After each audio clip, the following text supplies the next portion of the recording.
Kita melanjutkan pelajaran kita di dalam Wahyu, sekarang pasal 11 ayat 7. Dan apabila mereka telah menyelesaikan kesaksian mereka, maka binatang yang muncul dari jurang maut akan mengadakan perang melawan mereka dan mengalahkan dan membunuh mereka. Tidak ada penjelasan siapa ini binatang yang muncul dari jurang maut. Tidak hanya itu penjelasan siapa ini. Nanti dalam pasal 13 kita paham lebih banyak mengenai binatang ini. Dia mengadakan perang, dia mengalahkan dan membunuh mereka. Kata mengalahkan di sini adalah kata nekao, sama seperti yang dipakai di dalam pasal 2 dan pasal 3, orang yang menang. Kata di sini juga sama, juga Tuhan Yesus menang dan boleh mengambil dan membuka gulungan kitab itu. Di ayat 7, dan apabila mereka telah menyelesaikan kesaksian mereka, mereka dibunuh. Mereka tidak dapat dibunuh sebelum mereka menyelesaikan kesaksian mereka. Ini mengingatkan kita pada Injil Yohanes pasal 11. Tuhan Yesus mau kembali ke Yerusalem untuk membangkitkan Lazarus dari kuburan, dan murid-murid itu takut. Mereka takut mati awal. Dan Tuhan berkata, ada 12 jam pada setiap hari. Masa kita telah ditentukan. Kita tidak mati awal. Demikian juga mereka tidak dapat dibunuh apabila mereka telah menyelesaikan kesaksian mereka. Barulah mereka dapat dibunuh oleh antikristus binatang itu.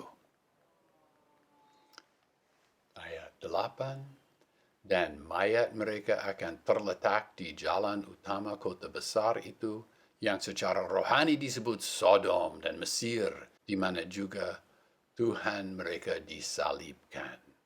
Tempat itu disebut secara rohani, disebut Sodom dan Mesir. Sodom dan Mesir, tempat yang jahat, adalah kiasan, dan Tuhan menandai di sini bahwa dia memakai kiasan. Dia menjelaskan secara harfiah di mana juga Tuhan mereka disalibkan. Ini menceritakan Yerusalem, tetapi karena ini Yerusalem yang dikuasai oleh orang yang tidak percaya, ya disamakan, diumpamakan sebagai Sodom dan Mesir. Kata di sini di ayat 8, yang secara rohani, ini menandai bahwa Tuhan memakai kiasan di sini.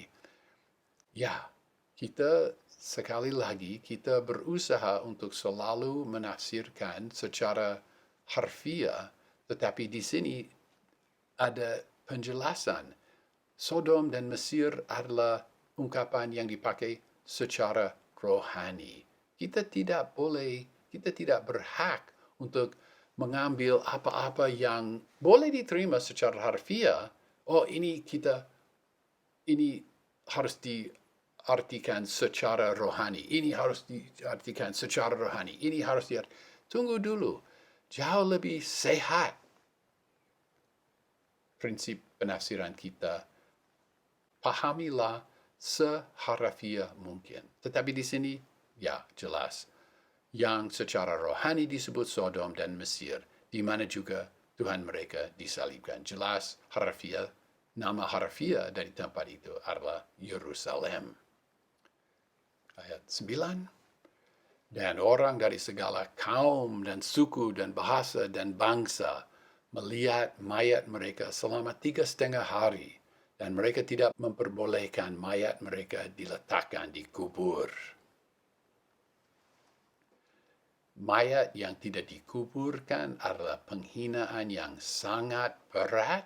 Ini nyata di kitab Ulangan pasal 28 ayat 26 dan 1 Samuel pasal 17 ayat 44 sampai 46 dan 1 Raja-Raja pasal 21 ayat 23 sampai 24 dan sebagainya. Sering kita membaca di dalam Perjanjian Lama bahwa mayat harus dikuburkan dan tidak dikuburkan itu penghinaan yang sangat berat.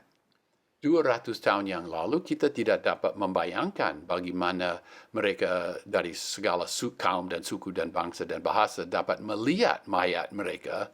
Tetapi sekarang dengan television dan juga dengan internet sangat mudah dibayangkan bahwa orang dari segala kaum dan suku dan bahasa dan bangsa akan melihat mayat mereka selama 3,5 hari di seluruh bumi lewat internet. Ini tidak sulit sekarang dipahami.